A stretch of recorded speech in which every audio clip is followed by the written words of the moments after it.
Hey, welcome everybody. It's 12 noon in the East. Carm Capriato here on the Remarkable Results Radio Podcast Network and the Town Hall Academy live Fridays at 12 noon Eastern. It's the only weekly forum for automotive aftermarket professionals that bring a fresh and innovative discussion to inspire individual and business growth. Great title today, First Moves When Opening a New Shop. We've had a lot of requests for this. So happy to have brought this esteemed panel together. Want to thank Jasper Engines and Transmissions for bringing this to the world. When a car's engine or transmission fails, it's not the end of the road. A remanufactured drivetrain product from Jasper Engines and Transmissions will give your customer's car a new lease on life. Think Jasper, and thanks for your support of the Town Hall Academy.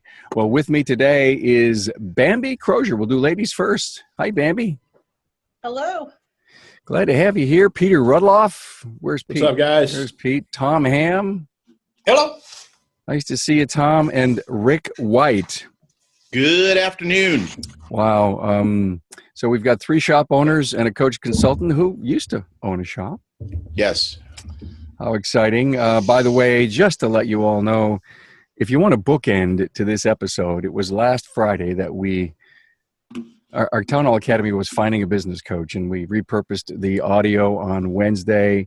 Boy, I'll tell you, that's another one of those quintessential views, and very opinionated guys who've been through it and have had coaches share so many great things.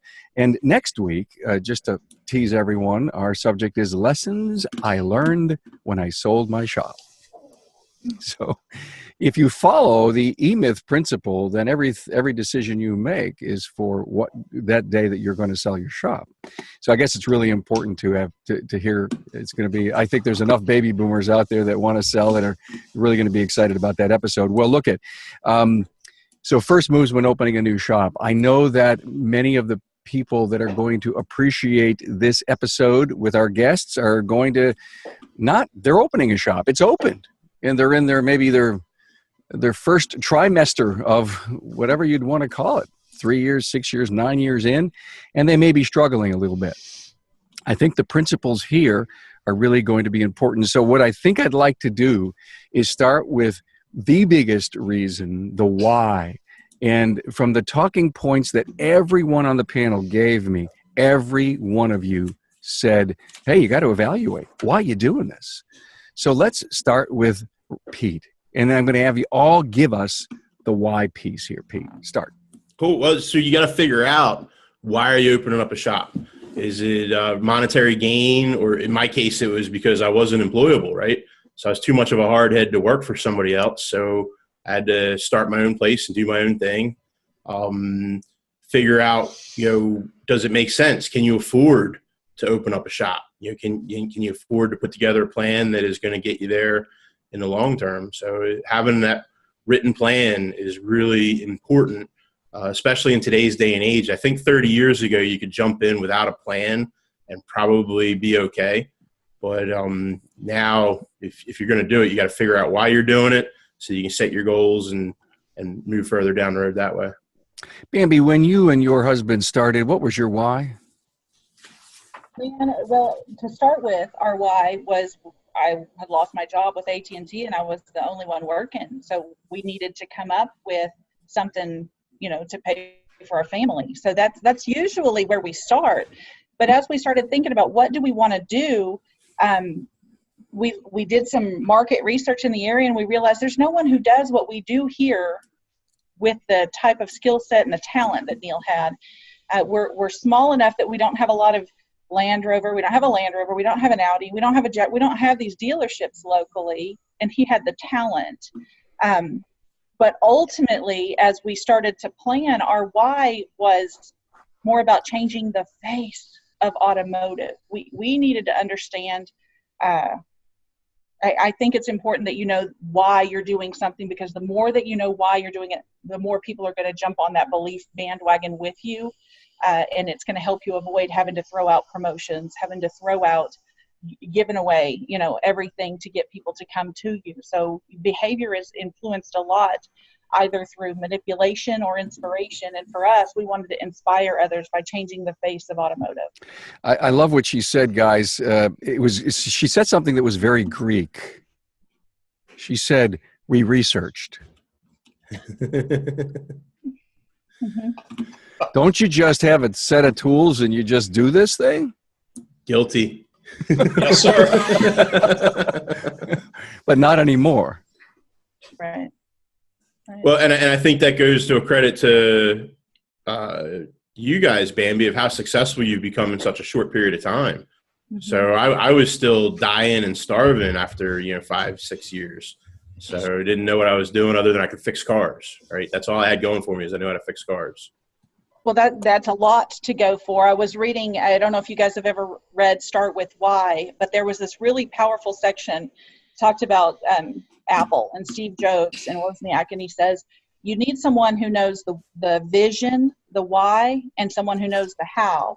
If you put me back in the shop and ask me to change a spark plug, boy, we'd be sitting there a long time because this girl don't have the how. Right. This girl got the vision and he's got the how. And I find a lot of times shop owners, when they say, I'm going to go, they're usually a really great tech and I'm going to go just start my own business, not realizing that it takes multiple skill sets and talents to really get her going. Right. Tom, why? As you're all talking, I'm trying to remember why. And this is, I always like doing things my own way instead of how other people instructed, kind of what Pete referred to. And it was 1978, and Marathon Dealer School had an opening in Speedway, Indiana, and I went and borrowed some money from my great uncle in Highland, Indiana, and away we went. And I'm not sure why. It just sounded like a good idea at the time. Go have some fun. Yes. But you said something so interesting, and you wanted to do it your way. I can't tell you how many Pete, you've got this classic thing. I'm unemployable. Yeah. And there's a lot of successful shop owners that I've interviewed. That was their impotence.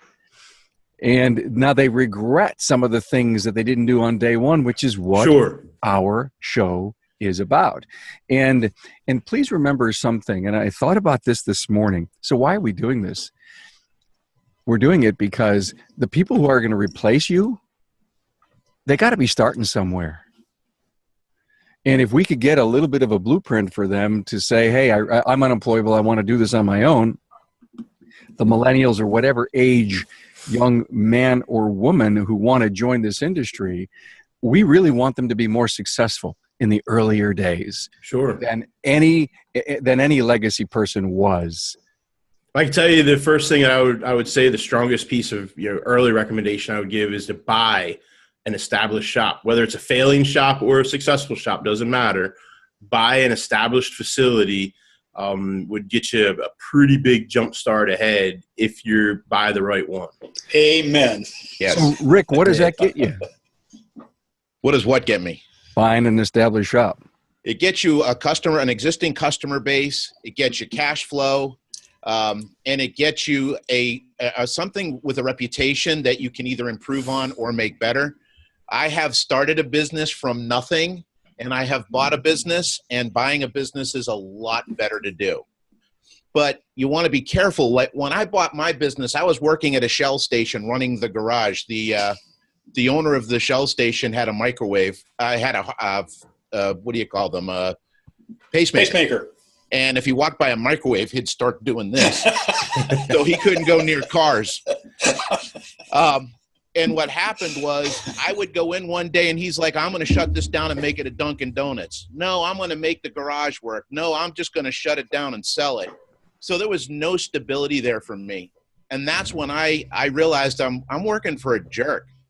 So what I did was I bought a shop and I went to work for a lunatic because I had no clue what I was doing. And the days, a lot of times we have technicians that are getting into their own businesses, sometimes to get away from something, but without a clear direction of where they want to go. And today you have to have a clear direction of where you want to go and the why, because the why, that's the fuel that's going to drive you to get there. That, you're going to have a plan. That's your vehicle.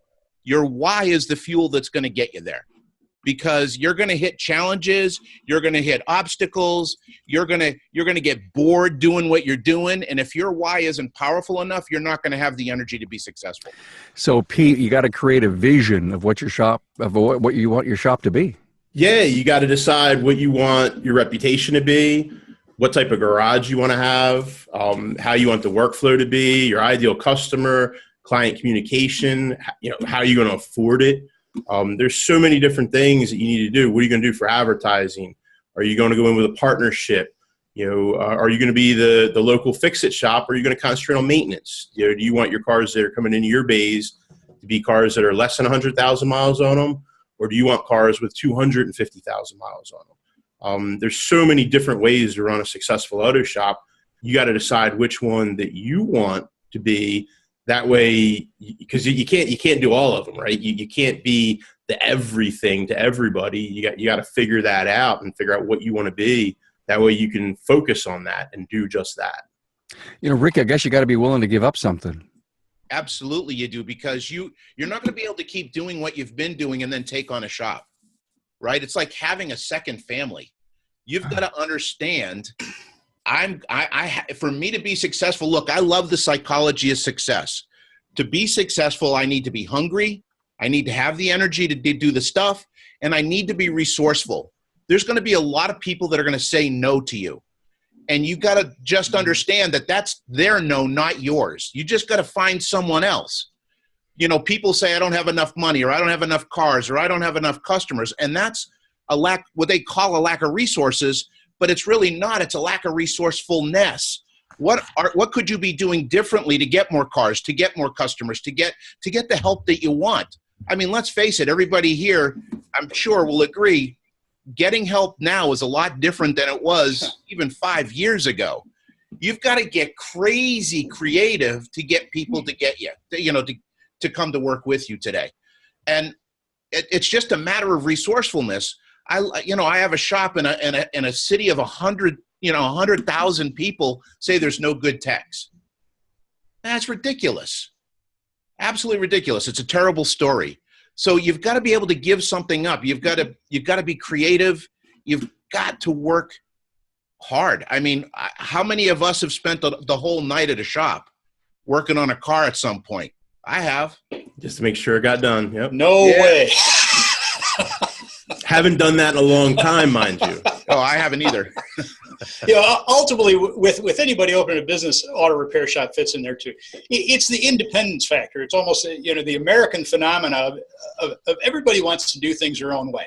And ultimately that's running your own business, calling your own shots. And the good news is, when you own your own business, you call your own shots and nobody tells you what to do. And the bad news is, you call your own shots and nobody tells you what to do. Exactly. So you're stuck with it all. There is nobody to pass the bag to. You're holding it.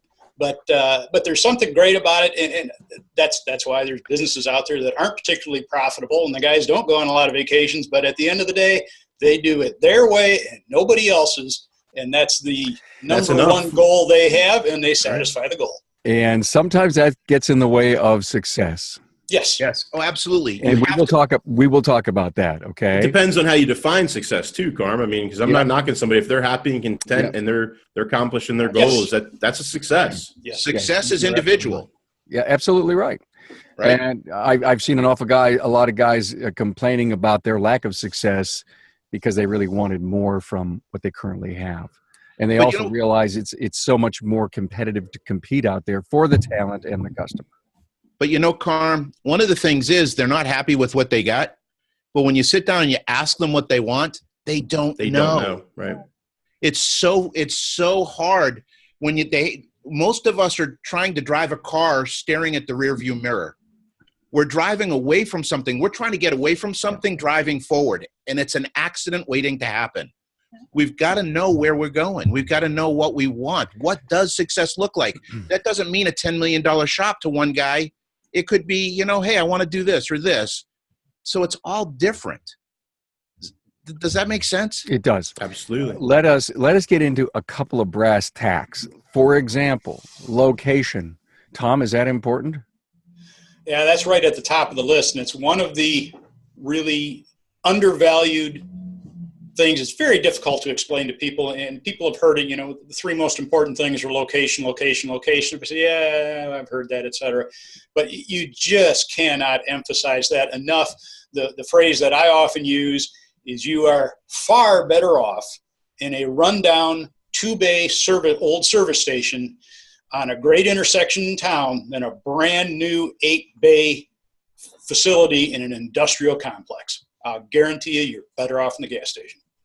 It makes marketing so much easier. It just makes your life so much easier instead of having to constantly fight in getting people to notice you, because it's a battle that will never end when you're stuck back there in the industrial complex.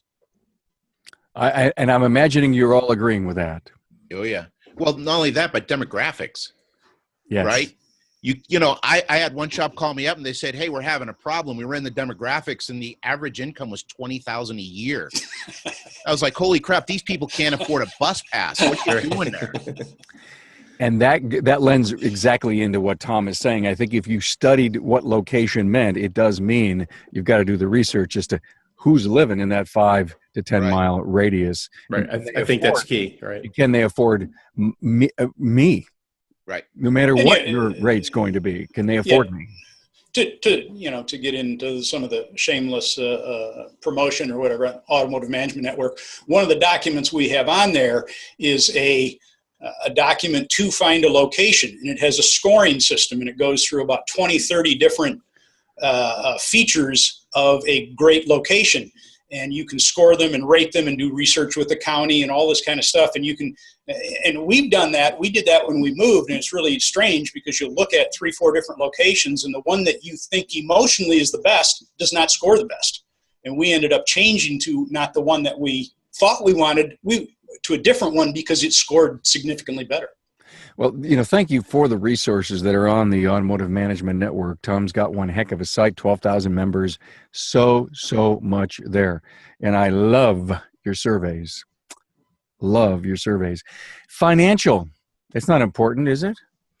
You got to have money. You do. And you got to take care of it, man. I have my toolbox. I found a decent place. I'm in business. So rule number one is you never have enough money. That's just rule number one for running an auto repair shop, is you never have enough money.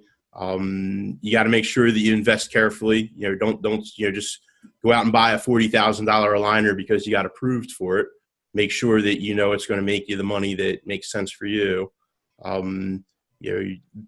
Money, you got to make as much money as you can, Carm. I can't overstate that enough. Okay, let's talk about money. A lot of times you'll go to a business seminar and they'll say you need to have so many months of cash.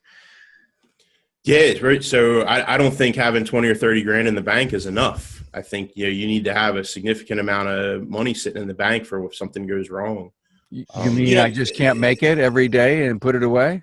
And a lot of shops do that. A lot of shops, are running week to week or day to day. Or I heard a story not too terribly long ago about a guy that was another auto repair shop was at an auto repair shop and he couldn't pay for his sublet alignment, right? Oh, and so that's a guy that obviously has financial issues he needs to work on. That's not a good position to be in from a mental health standpoint. Well, by the way, Tom, I'll get right to you. That Okay. was an academy that we did, I think 4 or 5 weeks ago, struggling shops. It came, Frank Lutz mentioned it. And that those are warning signs, Tom. Well, the more cash you have, the better. I mean, kind of state the obvious. But if somebody has their head on straight and they put a good plan together and they're really committed to it, they can start pretty skinny. They just have to be very careful. The biggest key is a plan, what you would call a spending plan. Instead of using the term budget, I like spending plan, one of those Dave Ramsey things, because every dollar that you take in, you're going to spend. You may spend it on yourself. You may spend it on a IRA, but you're going to spend it on something. And you can put together, some people say, well, how can I project how much I'm going to take in, et cetera, et cetera. You can guess, You can guess and you'll adjust it. And then you can guess the next month and it gets better and better. But you can put together a plan on where all the dollars are going to go, what you're going to take in, and you follow the plan. And when you have that, your odds of being successful go way, way, way up. I agree 100%. This is one of the most important tools anyone can have, in my opinion. You got to be able to write it down, do some math. I love what you said, Tom, spending plan versus budgeting. You have to worry about a debt plan too, right, Tom? Oh, yeah. Debt is, I'm showing my Dave Ramsey stuff here. The people that know me from 20 years ago on IATN, I still get emails from shop owners that say, I used to argue with you back then, and then I did it, and pretty cool, it works. And that's just getting rid of all the debt and starting out with as little as possible. And then whatever debt you do have, make a plan to pay it off aggressively. But debt is the number one killer of businesses. Large, small, and everything else, debt kills them. And whether it's a small repair shop or it's General Motors, who the government has to come in and save. Debt is what kills them. Right. And for those that are starting out, I love what you said. It doesn't take a lot of money to start out. Most technicians, the biggest expense they have is the tools that they already own to get started. But I find, and even listening and talking with other shop owners, is a lot of them don't know what a P&L is. A lot of them don't know what QuickBooks are. And that was my second thing, is a P&L and QuickBooks. You've got to know what's coming in. You've got to know what's going out. As soon as you put a sign up, people think that you're the wealthiest thing alive, and they're calling. And you need to buy this, and you need to advertise here, and these posters, and this school, and this and that, and this, and the police association. It's crazy. So you're exactly right. If you don't have a debt plan, if you don't have that, you're going to be in trouble. Yeah, it's amazing. 5 little $20 gifts to someone because you're the new dog on the street is $100, and 10 of those in a row, you can't meet payroll. Yeah. Oh, absolutely. The P&L is really important to understand, but it's even more important to understand cash flow. You got to understand that you don't make money, you manage money in a business. You're there on a valve, and you're turning that valve open and closed to keep cash flow king, because that's what's going to keep the company alive. We're going to do an academy on cash flow.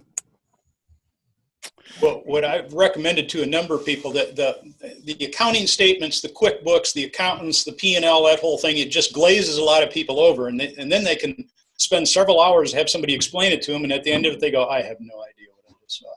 And what we started doing on our own, because that's myself to some extent, what I tell people to do, create your own P&L. It's not an official one. It's not going to have any official purpose. But it's just that sheet of paper that Carm held up, money coming in, money going out, where I understand plus and minus, and I understand basic third grade math, and I can see money going in and money going out. It's not rocket science, and I'm not going to worry about depreciation and all that stuff. Somebody else will worry about that. But that really helps on a weekly, month-to-month basis if you can just see the simplicity of just simple math. So I looked at my budget. I'm sitting here figuring out what I need on day one to open my shop, and accountant or bookkeeper wasn't in the plan. It was one of the ones I knocked out because I really want to do this. And I love what you just said, Tom. Don't dismiss the extreme value in at least some form of plus side, minus side. Oh yeah, you can. I got 5,000 coming in, and I got 5,500 I'm going to spend. I have a $500 problem, and you can do that on the sheet of paper you brought up. Whereas on a P&L, it's not that easy to see. No, you unless you understand them and so on. Right. So you start out simple and kind of learn it as you go. I know one thing. This industry doesn't lack for mentors. Get one, definitely. Don't get just one, get two. So you need more than one mentor in this trade. And overall, we're a trade that's pretty good about helping, saying, hey, we're willing to give you some information. We're willing to share. So it's not too hard to find a mentor. Find a couple of them. And then when you're in a position where you know enough, then be a mentor to somebody else and help somebody else as they launch their career in their shop and their dream. So here I am starting out. I have a little bundle of cash, a passion, and a vision to do this. I found a location, and I just don't know what's around the next corner. The mentor is really, really going to be almost a savior in the beginning. And I love what you said, Pete. You know, one person will give you their passion, their perspective. Find a few. Right. Bambi, right off of your Facebook, shop owners group. Guarantee you there's mentors willing to help, as I've actually seen it happen.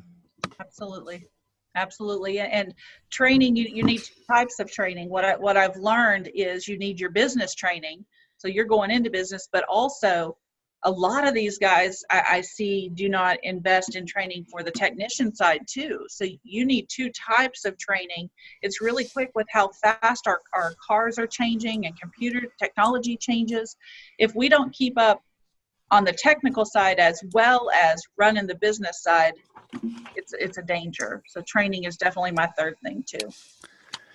Thank you. What you will see is with shop owners, especially the more successful ones, been around for a while, you get the same story over and over again. And the thing that saved the shop, or the thing that took the shop from just kind of dribbling along to massively successful, is almost always, I got involved with a coach, I got involved with a consultant, I got involved with Rick, I got involved with a peer group. Peer group is one of my favorite things, and peer groups can be done on a massively expensive scale where you're spending 5 figures a year, or a peer group can be half a dozen shops in the 5 counties around yourself. But the peer groups, I really love the peer groups, because you get the different perspective, and you come across an issue and you say, what am I going to do? And you got 4 or 5 people telling you, well, here's what I did. And it's just invaluable to have that regular meeting of those guys to know what to do and hear what they're doing and the struggles and so on and so forth.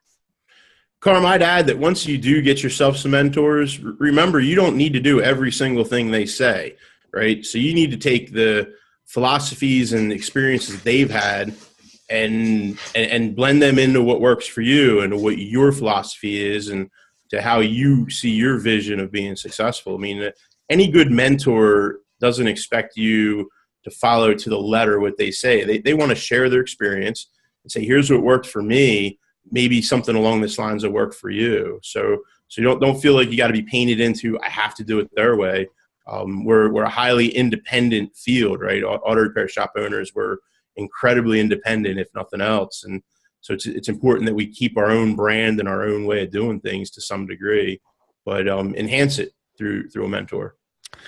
Thank you for that, guys and lady. Jasper has over 2,000 associates on board, 3 manufacturing facilities, 2 distribution centers, and 45 branch offices around the country. And they're working hard to produce, transport, and deliver the perfect product. That's what they do best. Keep customers happy so you can keep your customers happy. Thank you, Jasper, for support of the Town Hall Academy. You said it, Pete. You said independence. We're very independent. Sometimes we're stubborn. Sometimes our pride gets in the way. So we won't ask for help because, typical technicians, they don't ask for help. I got this. And sooner or later, they're gone. They're out. I mean, especially, the money they've spent and lost on a business. So I guess the encouraging word here from the, successful people is put the pride. If you're going to make a big step, raise your hand and say, oh, by the way, I also need a ton of help. Sure. Right. And it's all about making everybody better together. I think some shop owners and probably other businesses as well, not just auto shops, but are afraid to share because they don't want people to find out, oh, this guy doesn't know something, or they're afraid that I may say something and help my quote unquote competition. And I think it's important to remember that in our trade, there really isn't such thing as competition. Me and Tom could park shops right across the street from one another, and I can pretty much guarantee you that we're not going to share clients because we both have our own flavor and our own way of doing things. And I need like 0.00001% of the population in my area to come to my shop to be successful. So that leaves 99.00009 or whatever % of the rest of the population for everybody else. So there's Yeah, no one thing that I learned at one time on the competition, somebody pointed out to me, and it really helped understand that, is the competition is not the other shops around you. The competition is the customer. And what I mean by that is it's not a finite pie that we're trying to get. On how good we are determines whether a customer gets the transmission service or doesn't get the transmission service. Right. So the competition is getting them to actually do all the things that they should do, and there's massively more potential out there than our capacity even has. Rick, I need to ask you this question. We talk about this a lot, what Pete just brought up. There's no competition. Mm-hmm. These guys, it's BS. I hear this all the time on Carm's show from everybody he has on. We shouldn't be competing with each other. We've done shows on this. And I also learned many years ago that many of people's problems are not the outside world that they blame. It's really the inside world. Right. Do you agree with that? I agree 100%. And I wanted to say something too, Pete, about a mentor. Be careful who you pick. Just because they've been in the industry a long time doesn't qualify them as a mentor. You want to make sure that they have the right mindset, that they're positive thinking, that they have what you want. You want to model what they're doing so that you can get where they got faster. That's a really good point. It's really important. Longevity is not a qualifier for a mentor. Yeah, well, I think what you're saying is that there's got to be a personality match. You got to like the person. You've got to admire what they've done and figure you can get a piece of that. Well, it helps. But what I'm talking about is if I have a guy down the street that's been there 30 years, but he thinks the industry is horrible, he wishes he never did it, I don't think I want to spend a lot of time with that guy. I would say that's a warning sign. Absolutely right. So that's what I mean by that. Okay, internal problems. I think your mentor should align with your why. Their why should be similar to yours, because then you're going to want to implement a lot of what they say. So when you're interviewing or talking with potential coaches, you need to be asking specific questions to make sure. And I love that document that Dutch, provided, but you need to make sure that their foundation is similar. Otherwise, you're going to find yourself butting heads, and it's not going to work. Yep. Well, and I can tell you as a coach, when a lot of times you have a butting heads with a client is when you don't understand what their definition of success is, because then I'm coaching them on what my definition is, and I'm doomed to fail every time. Okay, so what would you? So you see there's a conflict. How do you help resolve it? What questions do you ask of your client to help define success? Well, we ask them. One of the first questions I ask them, "Hey, when you started your business, what was your dream? What did it look like?" And they usually don't know. In fact, it's really important. And this is why the destination is so important. I had one shop I was talking to, he didn't have a goal. And I finally, after multiple times asking, been in business 4 years, he said, my goal was to pay my bills. And here he is 4 years later, and the only people happy with his business were his vendors. He hated the business. He wasn't making any money. He wasn't having fun. And let's face it, we can have fun at work. Absolutely. Right? That's what it's all about. Heck, I'm with the people at work more than I am with my family. I got to make sure it's a fun environment. I've got to make sure, everything's going on. Success is 85% psychological. It's in 6 inches of real estate, 7 for some of us. But it's really right there. And I love the psychology. That's why I spend so much time on it. Is because if it's not right up here, it's not going to be right out here. I've got to create what I want in here first and then work to make it real out here. I've got to create the blueprint. So here I am. I opened my place. This is cool. Took the big step, signed the long-term lease. Oh, God, I need customers. It was on my plan. Did I have to identify who they're going to be and how I'm going to get them? Yes. Because so many shops out there attack marketing with a shotgun. It's say and spray, and they hope they get somebody. What you want is to know who your ideal customer is, because then when you're marketing, you're using a sniper rifle. It's a lot less expensive and a lot more focused. It really works better. Now, a lot of times, you have, the mentality is still, I'm going to open a shop, I'm going to put a shingle out there, I'm going to plug a phone in, and then I'm going to sit here and wait for the phone to ring or somebody to walk in. And friends, those days are long gone. Now, if you don't have a lot of money in the beginning, you're going to need to develop times where you can have FaceTime with people. You've got to get people to know, like, and trust you. And that's the whole idea behind Facebook and social media, is to build credibility and show the competency and caring. That's what you want to grow, because those are the components and the ingredients of trust. You can come back full circle a little bit to the location thing that we talked about earlier. I remember talking with a guy somewhere in the middle of the country one time, and we were just, he called me to ask about some numbers, so on and so forth. And one of the numbers we talked about was his marketing budget. And I said, well, how much is it? And he looked up and he said, well, it's about 0.5% of sales. I said, well, where is your shop? It's at the main intersection of Main Street and whatever in the middle of town. And I got all the cars I want. And there was location right there. His marketing was the shop. At that point, he just had to make the facility look like, so it would attract his target customer, which he did. It was an import shop, and he just parked all the imports right along Main Street there. And his marketing was almost zero. It was just amazing. And that's how location, I just want to emphasize, that's how important location can be. Do not overlook location. Don't look at the facility, look at where it is. Right. One of the things, Tom, I recommend when I'm talking to a shop and determining an advertising budget is 8 to 10% of sales less rent. Because a portion of the rent, depending upon where you are, can be considered marketing. If I'm in a cul-de-sac and there's nobody driving by, my rent is dirt cheap. But it's because I don't have the exposure, so my advertising is going to go up.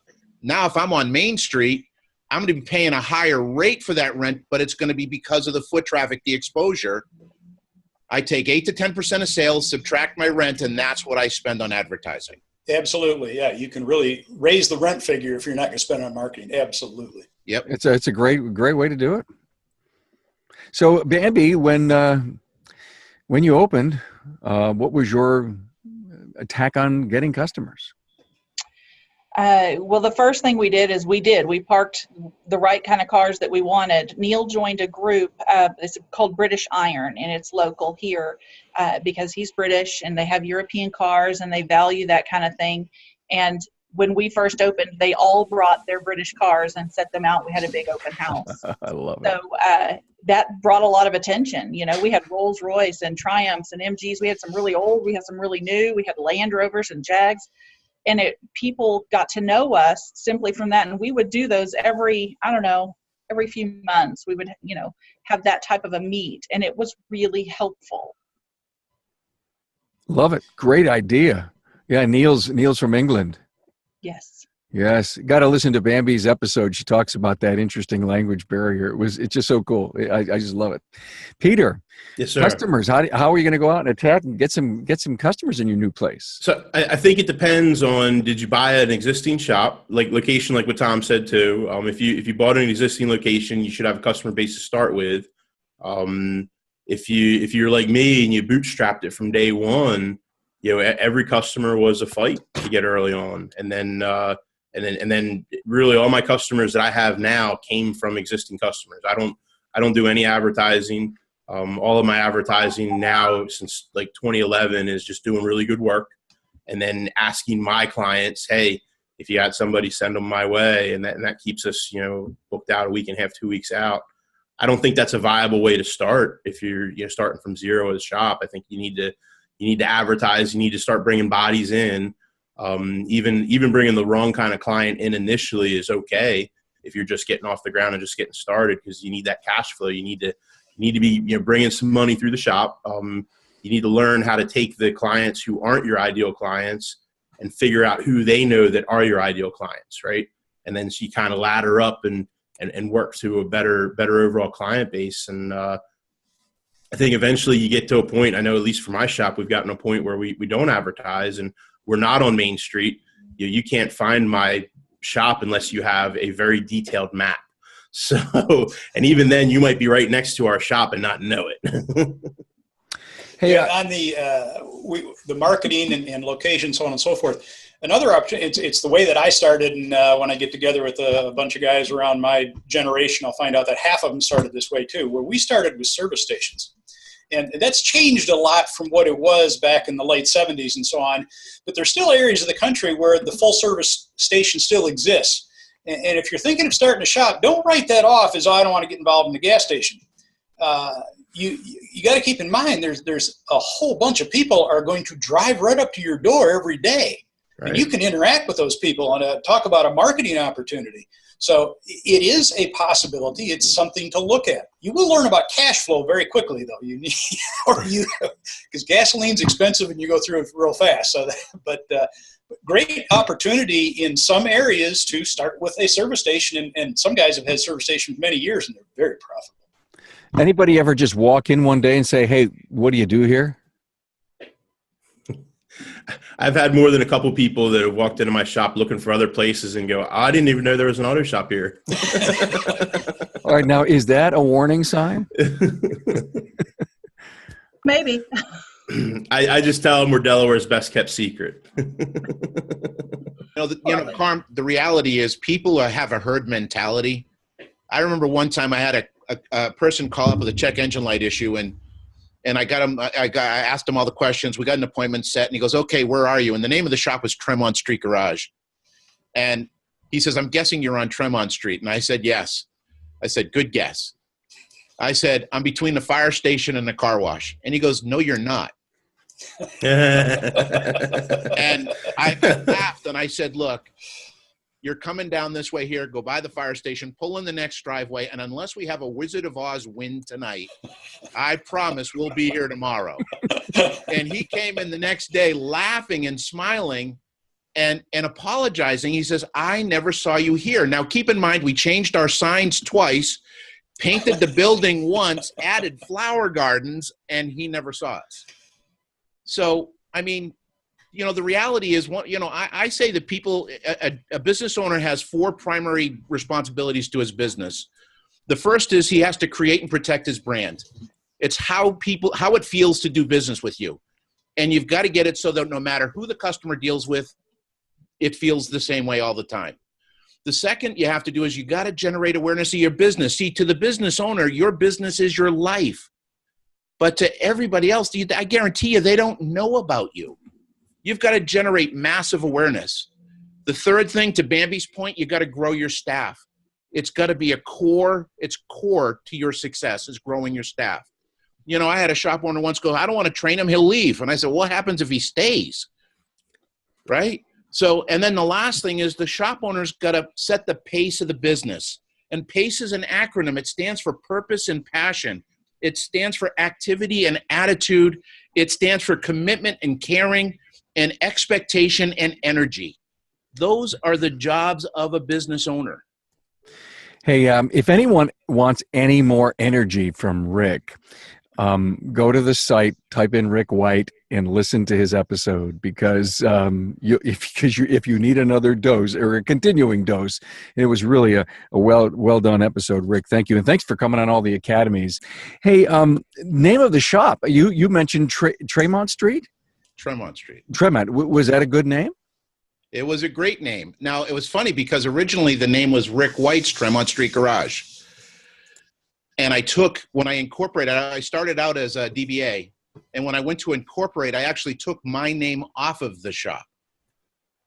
And I just felt like when I go to sell it, I didn't want my name on it. And I felt like it made it more saleable. Okay. Pete, what's the name of yours? Pete's Garage, man. Love it. Huh? Yes. Yeah, so I didn't put a whole lot of thought or time into it. When I started my business, I was working full-time as a technician.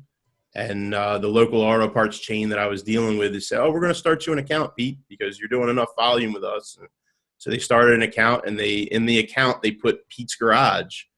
And so then when it came time for me to do all my tax paperwork and stuff like that, my accountant informed me, "Oh, well, you need to you need to incorporate and all this other stuff. So he said, what do you want to call the name? I was like, well, Pete's Garage works. So we became Pete's Garage Incorporated.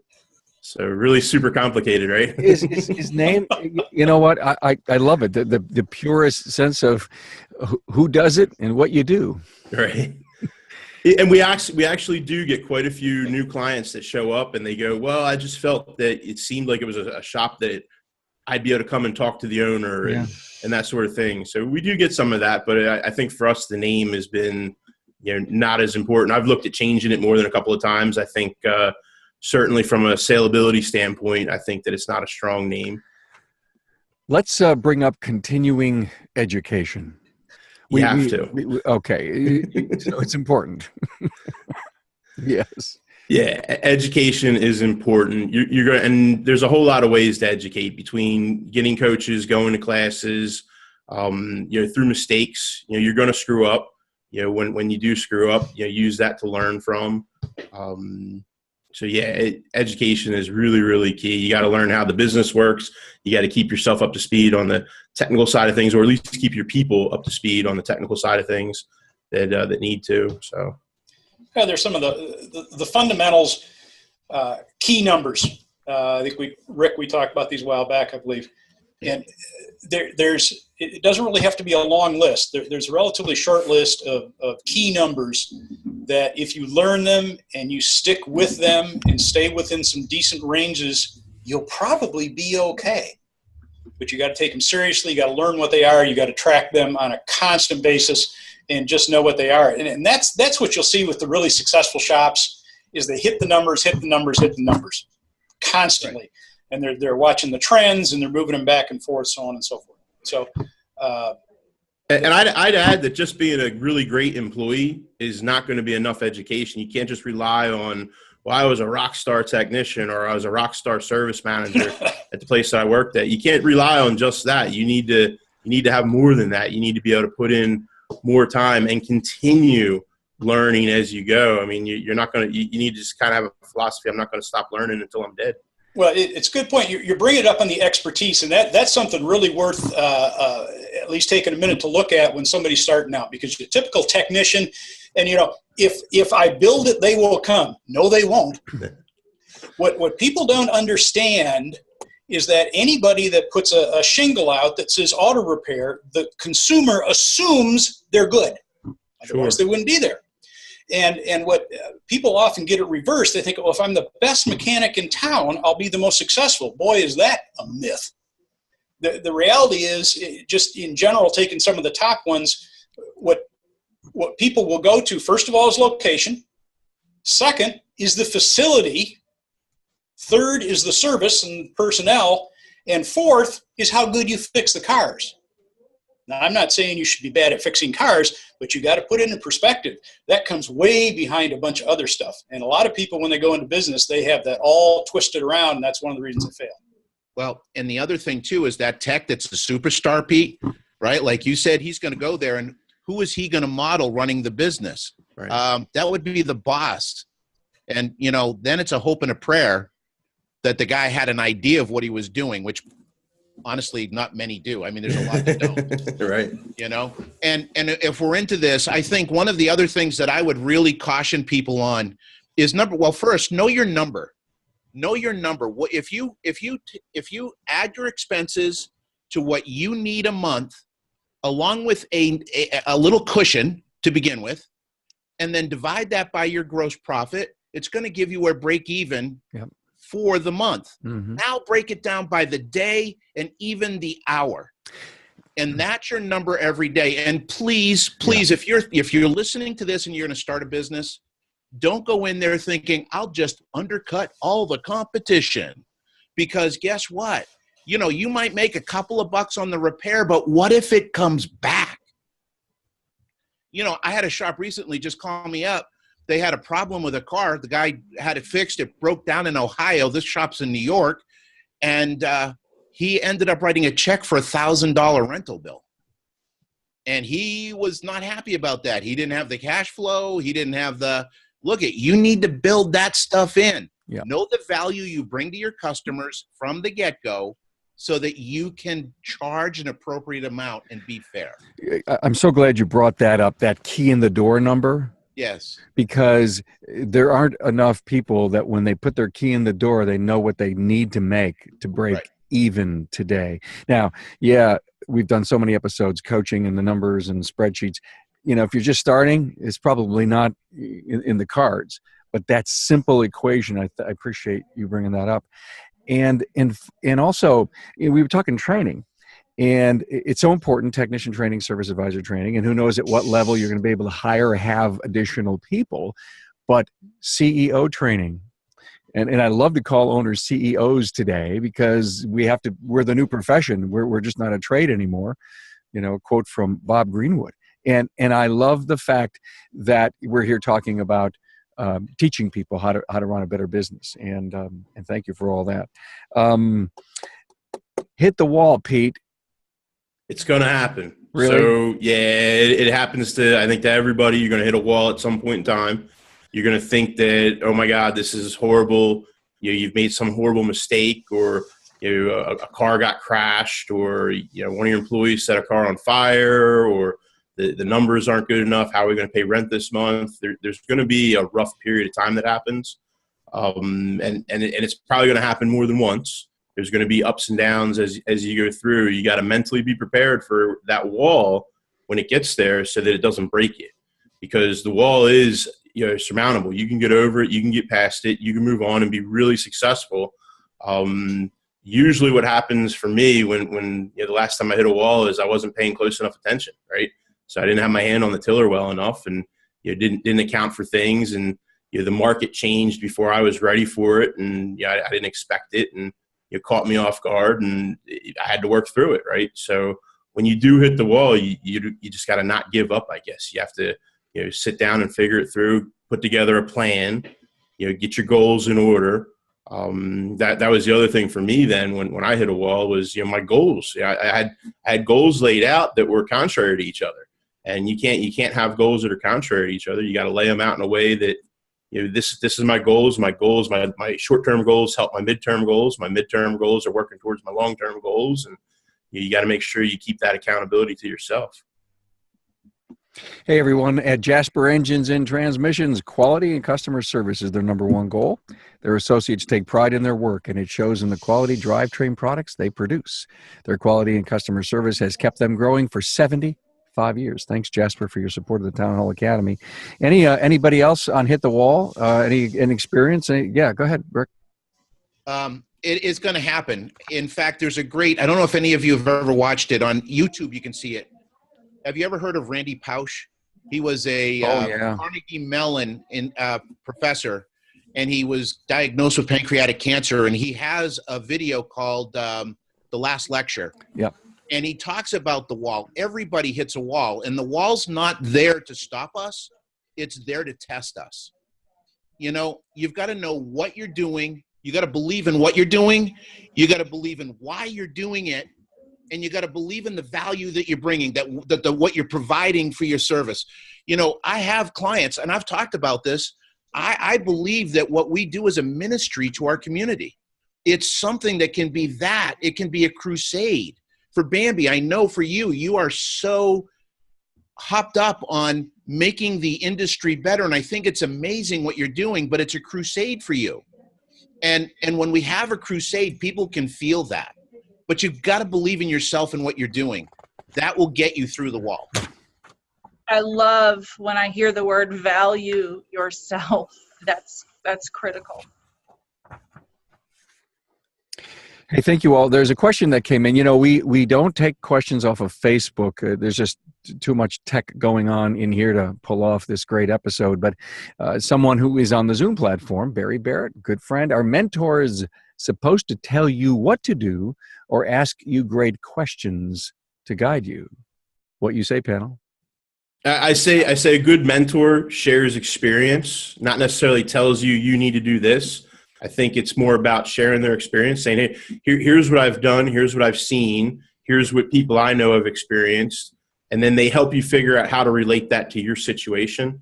I mean, ultimately, the decision has to be yours. You have to decide this is how I'm going to do it because you're writing the checks. You're the one that's accountable. if the check bounces. So you need to be good with it. That's what you're going to do. I think a coach has to ask amazing questions because everybody knows what to do. You got to tap them into it and help them overcome the fear, right? It's really how it's about giving them the confidence that they can do it. You know, yeah, I've got to raise my labor rate, but I can't. Yeah, you can. Let's talk about that. Why don't you think you can? And then just go through it. So I think asking questions and helping people guide them through a process of self-discovery is much more valuable than me dictating something to somebody. Right. Exactly. And there's greater buy-in when you lead someone to the water, it's give them the fish or teach them how to fish. It's the same thing. I don't do well when someone tells me, go do this, because I'm a why girl, right? I need to understand before I just don't do what I'm told. It's a real problem for my husband. Y'all need to call him. He needs some help. But definitely a mentor should be asking great questions, and those questions should be leading you where you need to go for resolution. I will go around the room and have you summarize it, but one final thought I had about networking, and I talk about it all the time. For many of the people that do not get out and go to the likes of Vision and Apex and the big shows in the regional groups or participate in ASA and go to those meetings, they're missing out on a wonderful opportunity. It's not about the meeting, it's about the networking, right? And there's so much to learn, so many people to meet. It may not happen in the first month you're in business, but I think, would you agree that a goal of any new business, even a current business, an established business, is I got to be networking? Absolutely. Oh, yeah. Absolutely. But here's the thing. There's 3 levels of relationship, right? The first level of relationship is it's all about me. What can I get? Okay. Then the second level of relationship is horse trading. I will trade you if you give me this. It's about exchange. The third and highest level is, something, I'm going to come in here, I'm going to shower you with value, and whatever happens, happens. It doesn't make a difference. And it's funny, if you think about it, when we start out in our businesses, we start out at this level 1, and then we go to level 2, and then when we get really successful, it's when we decide, something, I'm going to be fun, I'm going to be good, I'm going to do everything I possibly can. I don't care about the money's going to come. And that's where you want to be shooting for. That's really interesting that you bring that up, because that's one of the points that they talk about a lot. One of my favorite books is The Midas Touch by Robert Kiyosaki of Rich Dad, Poor Dad, and our current president of the United States. And they talk especially about, you said the third one, you go out and give and it will come back. And you'd be surprised. It's a fantastic book for anybody to read, whether you like them or not. And you'll learn a ton of stuff out of that book. Okay, team. So here's the plan. We're going to go around the room. Here's Carm. I want to start a shop. Carm, I'm going to jump back a little bit if I can for just a second, because we skipped over it, and I was talking too much, so I wanted to keep my mouth shut. But we just skipped over the naming thing. There's for one, there's a series of books out there. Started out with a book called Selling the Invisible by Harry Beckwith. I love that book. Yeah, there you go. And there's about 6 more that follow after. You go in order, and you read it, and it's one of those you'll sit down to read, and you'll find out it's 4 a.m. I'm still reading. It's just so much fun to read. By the way, I want you to keep going on that, but I have to tell everyone that book changed my life about 20 years ago. Yep. And I was struggling with something internally. I sold my business, went to work at the next level, went to work for the company I sold my business to. And that book, one chapter, short little tiny chapter in that book, set me on the right course. And maybe one day I'll explain that to you. But thank you, Tom. Thanks for being There is so much great content, and there are people saying, what they say, it's selling the invisible, which is what we do. Right. We can't, you do all the maintenance on the car, it looks like the same car. So we do sell the invisible, and the author is Harry Beckwith, just a marketing genius. But he spends a lot of time talking about naming a business. And he talks about how 90% of businesses, the name is either poor or awful. And how you should really spend some time, get a book on it, and really learn how to name a business. And because a name has so much potential in your marketing and what you do, and getting it named right can make a massive difference in how successful you are.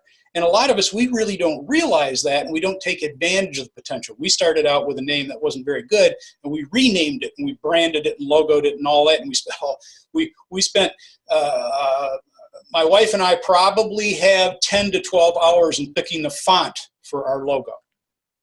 And how in-depth we got into that. And that came from starting with that Harry Beckwith and how to name it and name it right. So don't overlook that. Put that somewhere in your important file.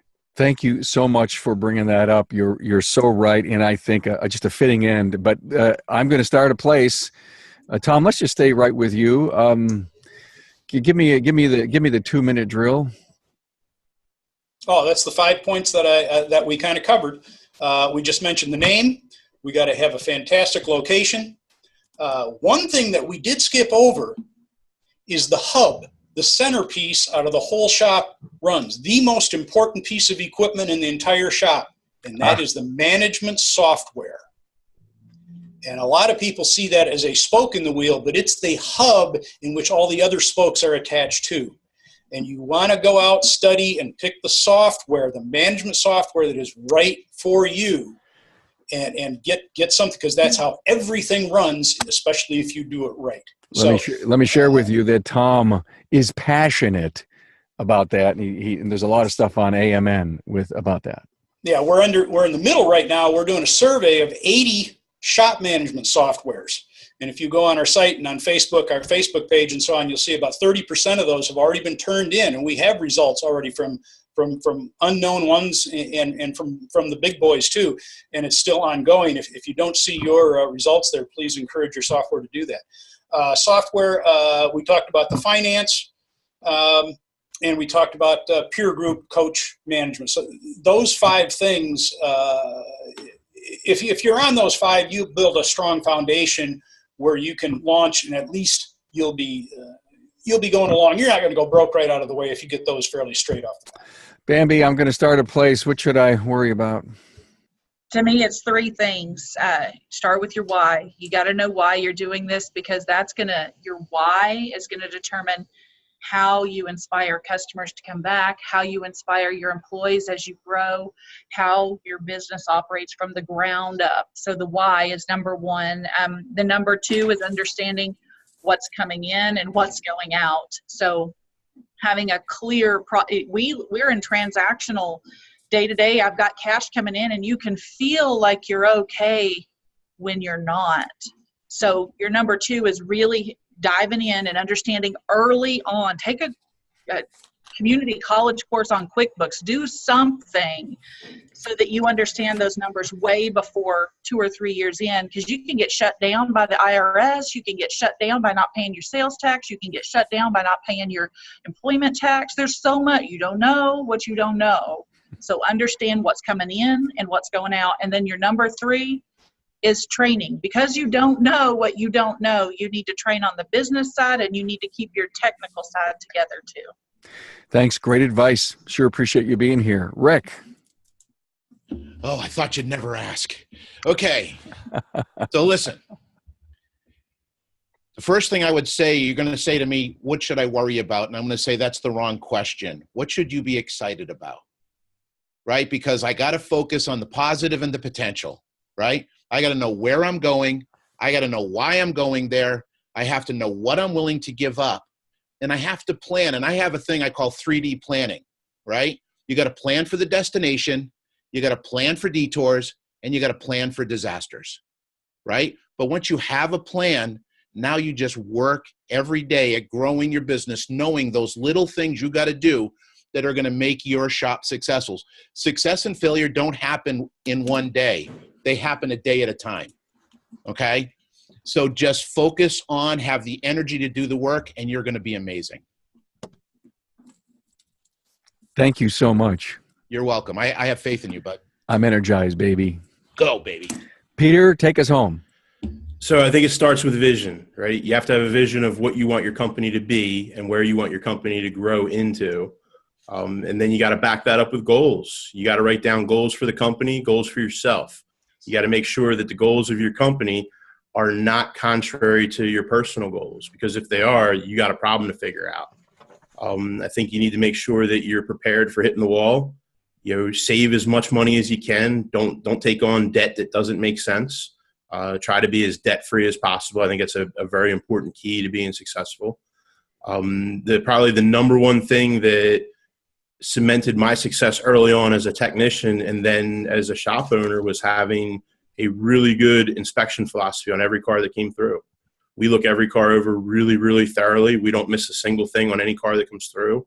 I think that helped us create a reputation of, we have customers that use other shops during the year to get their oil changes and stuff done, and then they drop their car off once a year to me and say, Pete, look, I got $3,500. I need you to just go over the car top to bottom and take care of whatever it needs, because I've just been getting oil changes done elsewhere.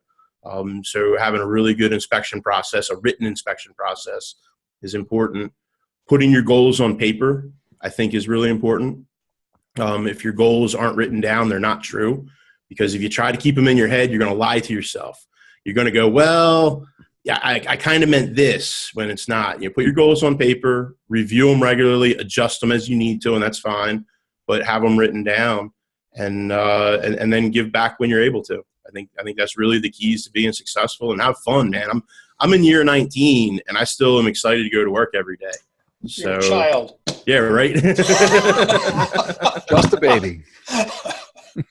Tom, how many years you been at it? Oh, we started pumping gas in '69. All right, that's just a few. You win. You win. Hey, listen, thank you all for being here. Bambi Crozier, Peter Rudloff, Tom Ham, and Rick White.